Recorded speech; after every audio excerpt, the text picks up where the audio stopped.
Welcome to another edition of My Opinion here on My Opinion TV. Remember to like, share, subscribe, and click the notification bell so as soon as a video is released, you'll be one of the first to be notified. On My Opinion TV, we give you news, sports, and all happenings around the world, especially in Jamaica. This morning, we want to look at an update to the killing of former Excelsior High School Vice Principal Colleen Walker, and we're going to read a little story from the Jamaica Observer.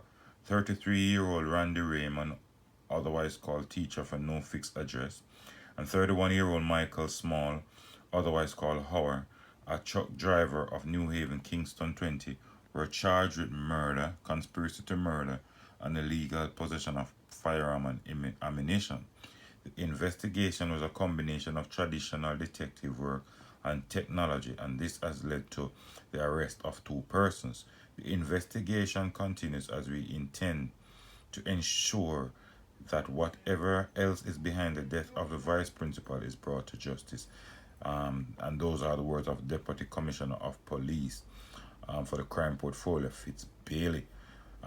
Remember on April 9, Walker was attending to her flowers in her Queensbury home when she was pounced upon by a man on foot who opened gunfire, hitting her multiple times in the upper body. But Bailey is saying that after extensive and coordinated investigations carried out by the detectives assigned to the St. Andrews South Police Division and the Jamaica Constabulary Force Communication, Forensic and Cyber Crimes Division, we saw where the principal, Deaner Bloomfield, shortly after Walker's murder, said that she was an integral part of the Excelsior community for 27 years, and she was a vice principal responsible for students and was a human being with a big heart. She was a professional who worked far beyond what was required. Those are the words of the Excelsior principal. Now we saw on Twitter where Abka Fitzhenley tweeted that a former teacher is also held in connection with the murder. Now, my opinion on this, from the very first day we heard of her murder, I figured it was a contract killing. We heard stories going around that she expelled a child from school, which was the son of a Don. We heard the voice note where the son was explaining how he tried to rush his mother, he saw the guys, and when he realized what was happening, he kind of went inside, and by the time he went out to call his mother, he heard gunshots. You understand? This lady clearly didn't know her attacker, so clearly this was an it. Now, my side is, if Apka Fitzhenley and his sources, it most times is always correct.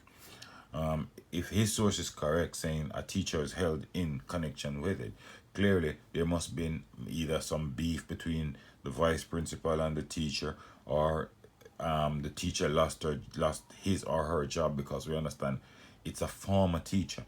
So maybe the teacher lost their job, maybe because of Miss Walker, or we don't. I mean, the police have been doing excellent job for the most part of the first part of this year, because they have been cracking some case. They have been holding on to some wanted men. They have recovered guns and all of this.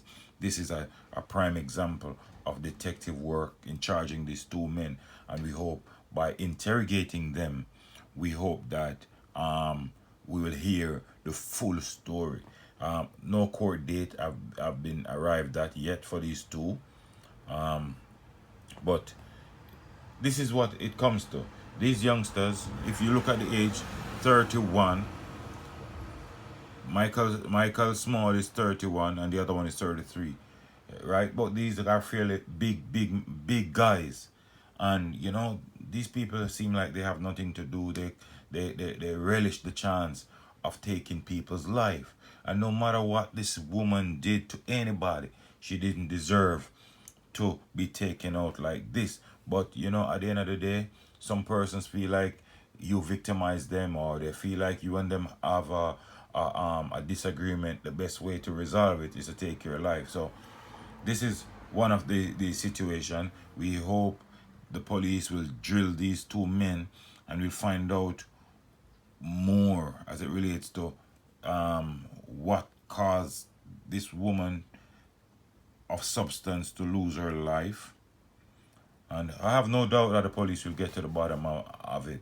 But clearly, when you see killing like these, remember she was attending to her flowers. They said a car came and turned at the bottom of the road. One man just walked up to her, put the gun over the fence, and give her gunshots. Right? So clearly this was an it. And from day one when we saw this killing, we knew that this wasn't a case of they didn't rob her, they didn't try to break into her house or anything. You understand? They just came up. I think I'm not, if I'm not I think they said something to her and then took her life. But we have to congratulate the police, and the police have been doing a wonderful job. Special shout out to Deputy Commissioner of Police Fitz Bailey. We see him talking about the police took out a wanted man in from St. Anne in Kingston earlier this week, and now giving us update as it relates to the killing of Excelsior Vice Principal Miss Colleen Walker. So that's it for another program for this day. Just want to tell you that you don't forget to like, share, subscribe, and click the notification bell so as soon as a video is released, you'll be one of the first to be notified. But that's it for today. Be good, take care of yourself, and look out for a neighbor.